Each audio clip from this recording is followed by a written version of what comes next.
আমার সাদা মনে একটা সাদা প্রশ্ন, কালো প্রশ্ন না, সাদা প্রশ্ন।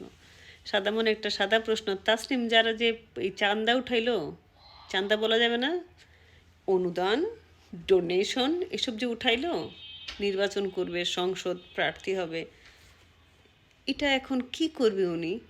উনি কি কোনো ফান্ডকে দান করবে, যে এনসিপি ফান্ডে আমি দান করলাম, নাকি ছিন্নমূল মানুষের মধ্যে শীতের কাপড় বিতরণ করবে?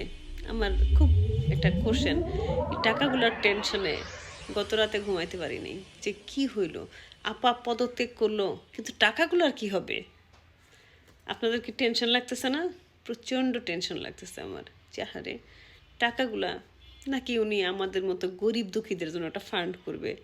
যে যারা দর্শক আছেন, বাংলাদেশের তো আমরা হইলাম 10.5 কোটি মানুষ হচ্ছে দর্শক, আর বাকি 9 কোটি হইতেছে রাজনীতিবিদ। তো দেখা গেছে যে উনি কি দর্শকদের জন্য ডোনেট করবে, যারা কখনো কিছু বলে না? করতে পারে। আপনারা কি বলেন? আপার কি করা উচিত? কমেন্ট করেন। টাকাটা আপা কি করবে?